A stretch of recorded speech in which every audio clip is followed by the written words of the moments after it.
राधे राधे जी। आपका अपना YouTube channel भक्ति फॉर ऑल में शशि शर्मा आप सभी का हार्दिक स्वागत करती है। बंधुओं, कल मैंने आपकी राम और शबरी की भेंट करवाई थी। आप ऐसा लगा होगा कि जैसे आप भी भेंट कर रहे हों। तो आज मैं आपको महाबली हनुमान से भेंट करवाती हूँ, श्री राम की। तो आइए सुनते हैं कि किस तरीके से राम और हनुमान की भेंट हुई। ऐसा महसूस कीजिएगा सुनते समय कि हम श्री राम से मिल रहे हैं। ठीक है, आइए। हे प्रभु, हे मेरे स्वामी, आपके दर्शन पाकर मेरा रोम रोम पुलकित हो रहा है। आपके दर्शन की आकांक्षा में ही मेरा श्वास चल रहा था। हे नाथ, मैं वानर योनि में जन्म लेकर चंचल और मूढ़ प्रवृत्ति का हो गया हूँ, अतः आपको पहचान कर भी नहीं पहचानने की दृष्टता की। हे स्वामी, अपने इस दास हनुमान पर कृपा करें। हनुमान उनके चरणों में नत हो गए और राम ने उठाकर उन्हें हृदय से लगा लिया। भक्त और भगवान का यह मिलन अद्भुत था। हनुमान के नेत्रों से प्रेम और आनंद के अश्रु बह रहे थे। इसी मिलन का वर्णन मैं इस कथा में करने जा रही हूँ। ऋषिमुख पर्वत पर सुग्रीव अपने कुछ विशेष साथियों के साथ निवास करते थे, जिनमें से अंजनी पुत्र महाबली हनुमान भी थे। जब बाली से बचकर सुग्रीव इस पर्वत पर आ गए तो भी उसका भय न मिटा था। बाली से बहुत डरते थे कि कहीं बाली यहाँ पर आ जाए, तो उनके सुभट अनुचर तो आ सकते थे। तब उसने अपनी विनती माता अंजनी तक पहुंचाई कि जिन्होंने हनुमान को उनकी सेवा और सुरक्षा के लिए भेज दिया। तब से सुग्रीव कुछ निर्भय हो गए थे, क्योंकि हनुमान पर बहुत भरोसा था, परंतु फिर भी अनेक चिंताओं से घिरे ही रहते थे। क्या अब उसे हमेशा ही निर्वासित जीवन जीना होगा? क्या उस अहंकारी बाली से वह कभी भी अपने अधिकार को प्राप्त नहीं कर सकेंगे? हनुमान उसे प्राय यह समझाते रहते थे कि ईश्वर में विश्वास रखना चाहिए, समय आने पर उनकी कृपा दृष्टि अवश्य ही होगी। सुग्रीव आश्वस्त तो हो जाते थे, परंतु निशंक नहीं हो पाते थे। मतलब एक मन में शंका बनी ही रहती थी। उस दिन भी वे शंका से भर उठे जब उन्होंने पर्वत पर तलहटी पर दो धनुर्धारी तपस्वियों को उसी पगडंडी पर आगे बढ़ते हुए देखा जो पर्वत के ऊपर आ रहे थे। हे वीरवर हनुमान, सुग्रीव ने आशंकित स्वर में कहा, वह देखो, वहाँ दो तपस्वी वेश में धनुर्धर योद्धा इधर ही आते दिखाई दे रहे हैं। इनके रूप और देह दृष्टि को देखकर मुझे ये बड़े बलवान योद्धा प्रतीत होते हैं। संभवतः बाली ने ही तो इन्हें कहीं बुलाकर मेरा वध करने के लिए नहीं भेजा। इतने प्रचंड धनुष देखकर मेरे तो हृदय भी कंपित हो रहा है। तुम चतुराई के साथ जाकर के पता लगाओ कि ये कौन है और किस उद्देश्य से आए हैं। यदि अहंकारी बाली ने इन्हें भेजा है तो मुझे यह स्थान भी छोड़कर अन्यत्र कहीं जाना होगा। महाराज, आप भय के कारण शंकित हो रहे हैं, हनुमान ने कहा। मैं अभी जाकर इन दोनों मनोहर तपस्वियों का परिचय जान लेता हूँ। इनकी आभा देखकर तो ये मुझे सज्जनों के मित्र और हितैषी प्रतीत होते हैं, और इनके सारंग समान धनुष इन्हें दुष्टों के शत्रु बताते हैं। मुनि वेश में भी इनका क्षत्रित्व स्पष्ट दिखाई दे रहा है कि ये कोई क्षत्रिय ही हैं। मैं अभी जाकर सारा का सारा भेद जान लेता हूँ। हनुमान ने ब्राह्मण का वेश बनाया और उस पगडंडी पर आ गए जिधर से दोनों तपस्वी आ रहे थे। हनुमान का हृदय अज्ञात प्रसन्नता के आवेग से आंदोलित था। तपस्वियों ने के समीप आने पर जब उनके नेत्र मिले तो अनायास ही उनके नेत्रों से परस्पर स्नेह के भाव उभरे। हे वीर सुकुमारों, ये श्याम और गौण वर्ण वाले युगल स्वरूप आप दोनों कौन हैं? आपके तेज से तो आप क्षत्रिय प्रतीत होते हैं, फिर ये मुनिवेश धारण करके इन वन खंडों में घूमने का क्या उद्देश्य है? आपकी मनोहर मूर्ति देखकर मन मुग्ध हो रहा है, जैसे आप स्वयं ही नारायण हैं, हनुमान ने कहा। राम मुस्कुराए। हनुमान की लीला भी मनोहारी थी, मुस्कुराने लायक थी। हे ब्राह्मण, हम अयोध्या नरेश महाराज दशरथ के पुत्र हैं। राम और लक्ष्मण हमारे नाम हैं। माता पिता की आज्ञा से हम वन को आए हैं। राम ने बताया, हमारे साथ मेरी अर्धांगिनी जनक नंदिनी सीता भी थी, जिन्हें कपट पूर्वक लंकापति रावण हरण कर ले गया है। हम यहाँ वानर राज सुग्रीव से सहायता की इच्छा से आए हैं। क्या आप हमें उनसे मिलवाने का उपाय बताएंगे? और हे ब्राह्मण, आपने हमारा परिचय तो जान लिया, अब आप अपना परिचय भी देने की कृपा करें। हे प्रभु, हे मेरे स्वामी, आपके दर्शन पाकर मेरा रोम रोम पुलकित हो रहा है। आपके दर्शन की आशंका से मेरी सांसें चल रही थी। हे नाथ, मैं वानर योनि में जन्म लेकर चंचल और मूढ़ प्रवृत्ति का हो गया हूँ, अतः आपको पहचान कर भी नहीं पहचानने की धृष्टता की। हे स्वामी, अपने इस दास हनुमान पर कृपा करें। हनुमान उनके चरणों में नतमस्तक हो गए और राम ने उठाकर उन्हें हृदय से लगा लिया। और भक्त और भगवान का यह मिलन अद्भुत था। हनुमान के नेत्रों से प्रेम और आनंद के अश्रु बह रहे थे। हे हनुमान, जिनकी भक्ति का सदा गुणगान होता है, ऐसे परम भक्त हनुमान को समीप पाकर मेरा हृदय पुलकित हो रहा है। मैं इस वनखंड में एक विकट संकट में तुम्हारे सामने सहायक पाकर मेरा आधा विषाद मिट गया है। यदि वानर राज सुग्रीव भी मेरी मित्रता स्वीकार कर लें तो मैं विषाद मुक्त हो जाऊंगा। प्रभु, आपकी कृपा और मित्रता पाने के लिए तो देवता आदि भी तरसते हैं, तो फिर वानर राज सुग्रीव का तो अहोभाग्य है कि आप उनसे मित्रता के इच्छुक हैं। आप मेरे साथ चलें प्रभु। वानर राज सुग्रीव का यह ऋषिमुख पर्वत पर रहते हुए हैं। उनके साथ मुझ सहित कुछ सहायक हैं। अपने अग्रज किष्किंधा नरेश बाली के कोप के कारण वे निर्वासित जीवन जीने को विवश हैं। वानर राज सुग्रीव ने ऐसा क्या अपराध कर दिया प्रिय हनुमान, जिससे उनके अग्रज कुपित हो गए? लक्ष्मण ने प्रश्न किया। इस प्रश्न के उत्तर में हनुमान ने सारी बातें विस्तार से बताई कि किस प्रकार बाली ने बल के अहंकार से निरपराध सुग्रीव को प्रताड़ित व निर्वासित किया। यह तो अन्याय है हनुमान। बल के अहंकार में किसी को इतना कष्ट देने वाला अक्षम्य होता है। राम सरोष बोले। उनको बहुत गुस्सा आया। अनुज वधु को बलात् छीनने वाला घोर नरक का भागी होता है। ऐसे पापी का तो मुख देखना भी अनिष्ट है। प्रभु, यह वरदान मिला हुआ है कि उसको बाली को कि जो योद्धा उसके सामने आकर के युद्ध की चुनौती देगा, उसका आधा बल बाली में आ जाएगा। इसी कारण पराक्रमी सुग्रीव कभी उसके समक्ष ठहर नहीं पाते हैं। हम बाली को दंडित करके वानर सुग्रीव को उनका अधिकार दिलवाएंगे।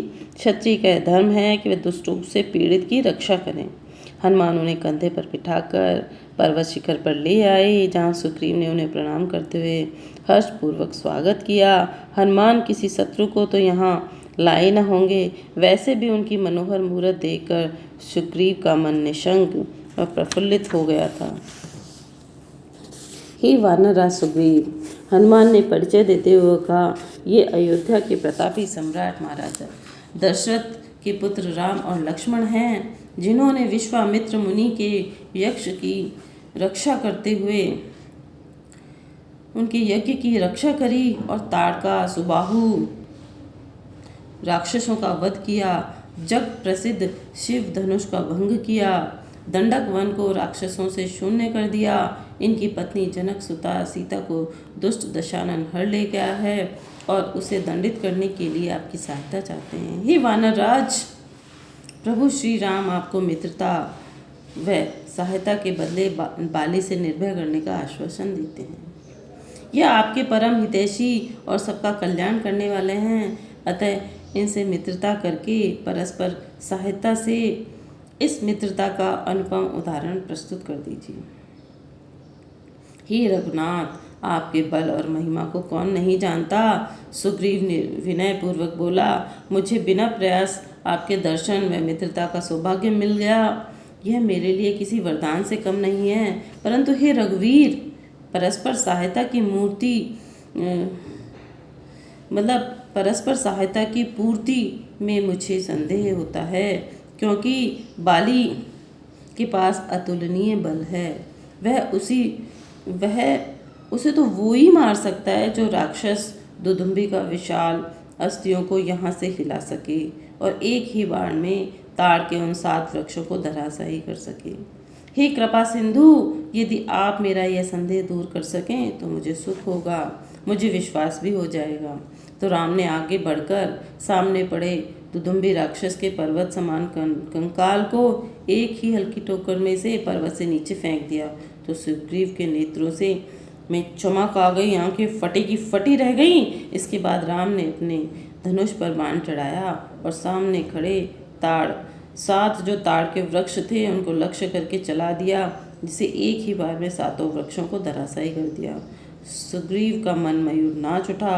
वह राम के चरणों में गिर पड़ा और राम ने उसे उठाकर हृदय से लगा लिया। वानरराज, मित्रता में समानता का भाव होना चाहिए। राम बोले, आप मेरे हृदय में स्थित हैं। मित्र से जो अपेक्षा होती है उसे हम परस्पर पूरा करेंगे। हे नाथ, कुछ दिन पूर्व मैं इसी स्थान पर बैठा था जब मैंने आकाश मार्ग से पुष्पक विमान को जाते हुए देखा, जो केवल राक्षसराज दशानन के ही पास हैं। उस विमान से कुछ आभूषण यहाँ भी गिरे थे, जिन्हें मैंने सुरक्षित रखा हुआ है। आप उन्हें देखकर जान लीजिए कि क्या वह जानकी जी के ही हैं। राम विकल हो उठे, एकदम अंदर से ऐसे हो गए कि बेहाल हो गए कि मेरे प्राण प्रिया का कोई स्मृति चिन्ह देखकर जो भाव उठता है वही उस समय उनके हृदय में उठने लग गया। जब सुग्रीव ने उन्हें पोटली दी, उन्होंने लाकर दी, तो राम ने उसे खोला। रखे आभूषण देख करके राम ने नेत्र सजल हो उठे। वे सीता के आभूषण थे। राम को अधीरता से सब विकल हुए। हे प्रभु आप निश्चिंत रहें, सीता जी अवश्य ही मिल जाएंगी। यदि आप मुझे बाली से निर्भय कर दें तो मैं अनेक रीछ वानरों को जानकी जी की खोज में भेज दूंगा, क्योंकि दुष्ट दुशासन अनेक द्वीपों का स्वामी है। हमें पहले ये निश्चित कर लेना चाहिए कि उसने सीता जी को कहाँ रखा है, फिर उसी के अनुसार युद्ध नीति का निर्धारण करना श्रेयस्कर होगा। मित्र, शुभ कार्य में विलंब नहीं करना चाहिए। राम ने गंभीरता से कहा, दुष्ट को अधिक समय तक जीवित नहीं रहने देना चाहिए। अतः तुम अभी जाकर बाली को युद्ध के लिए ललकारो, मैं उचित स्थान पर रहकर तुम्हारा हित साधन कर दूंगा। प्रभु, आपके आदेश को मैं मानकर अभी बाली को ललकारता हूँ, परंतु हे नाथ, आप सहायता में विलंब न करना, अन्यथा वह दुष्ट मेरे प्राण ले लेगा। सुग्रीव ने ससंकोच कहा, तुम निश्चिंत रहो मित्र। राम हंसकर बोले, भय को हृदय से निकाल दो। सुग्रीव राम का आलंबन लेकर चल पड़ा। राम भी लक्ष्मण सहित धनुष लेकर बाण लेकर उसके साथ किष्किंधा पर्वत पर आए और ताड़ वृक्षों का झुरमुट देख करके उसमें चले गए। सुग्रीव शंका से महल की ओर बढ़ा जा रहा था। बाली के क्रोध और प्रहारों का स्मरण करके वह कंपित हो रहा था, डर रहा था मन में, परंतु राम का पराक्रम देख करके कुछ आशा भी बनती थी। वह बाली के महल के सामने पहुंचा और बोलने लगा, ओ महाअभिमानी बाली, तूने मेरे साथ बड़ा अन्याय किया है। आज उन सब का हिसाब होगा। मैं तुझे तेरी करनी का दंड देने आया हूँ। यदि अपने में कुछ बल समझता है तो आकर मुझसे द्वंद्व कर और निर्णय कर। सुग्रीव ऊंचे स्वर में गरज रहा था। बाली ने उसका स्वर सुना तो उसे क्रोध में भरकर तत्काल बाहर आ गया। अति मति मूढ़, मतलब बहुत मंद बुद्धि के कायर सुग्रीव, क्या आज तू मेरे हाथों अपने प्राणों की मुक्ति चाहता है? जो ऐसे गरज रहा है, बाली भी गरजा। लगता है तुझे किसी ने बहका दिया है और तुझ में बाली का सामने करने की शक्ति आ गई। यह तो द्वंद्व से निर्णय होगा कपटी। आज निर्णय करते हैं। दांत पीस करके बाली की ओर उसकी ओर दौड़ के पड़ा तो सुग्रीव उसे वहां तक ले आया जहां झुरमुटों में मित्र राम सहायक के रूप में खड़े हुए थे। बाली ने जाकर पकड़ लिया। दोनों में घोर द्वंद्व युद्ध होने लगा। यद्यपि बाली बहुत बलशाली था, सुग्रीव का आधा बल भी उसे मिल चुका था, लेकिन और देखा जाए तो सुग्रीव भी कम तो नहीं था, परंतु बाली का वरदान उसे प्रतिद्वंदी से 1.5 गुना शक्तिशाली कर देता था। अतः कुछ ही क्षण में सुग्रीव बेदम होने लगा। सहायता में न मिलने के कारण में विचलित हो उठा और तुरंत वहां से भाग करके ऋष्यमुख पर्वत पर जाकर सुरक्षित हो गया। बाली विजेता होकर वहां से महल की ओर लौट पड़ा। राम और लक्ष्मण उसके पास पहुंचे तो वह पीड़ा से कराह रहा था। प्रभु, यदि मेरी देह पिसवाने का ही आनंद लेना था तो मुझे ऐसा स्वप्न ही क्यों दिखाया? आपने भली मित्रता की, मुझसे जो शत्रुता का सा व्यवहार किया। सुग्रीव ने कहा, मित्र, इसमें हमारा कोई दोष नहीं। राम बोले, तुम दोनों भाई दिखने में एक जैसे हो, एक समान हो, एक जैसे ही लगते हो, अतः मुझे लक्ष्य साधने में शंका हुई। भूल से बाण तुम्हें लग जाता तो अनर्थ हो जाता। तुम इस बार अपने गले में एक पुष्प हार पहन कर जाओ, जिससे मुझे बाली को पहचानने में सरलता और रहे। इस बार संदेह ही न करना, बिल्कुल भी डरना नहीं है। निसंदेह होकर के बाली को बुलाने जाओ। स्वामी सत्य कह रहे हैं वानर राज, हनुमान ने समर्थन किया। मैं स्वयं भी भ्रमित हो गया था। आकार और मुखाकृति आदि में आप और बाली एक जैसे ही लगते हो, एक समान हो। प्रभु ने अच्छी युक्ति बताई है, इसका अनुसरण करो। सुग्रीव ने बड़ी कठिनाई से साहस जुटाया। राम ने उसके गले में पुष्पहार डाल दिया। श्री राम का बल पाकर वह पुनः बाली के महल के सामने जाकर गरज उठा। कल मैं आपको इसके आगे की कथा सुनाऊंगी कि वानर राज बाली का क्या प्रलाप हुआ। आप मेरे चैनल को लाइक कीजिएगा, शेयर कीजिएगा, सब्सक्राइब कीजिएगा और बताइएगा कि मेरी प्रस्तुति कैसी लगी, आज की प्रस्तुति कैसी थी। तो राधे राधे जी, राधे राधे, जय।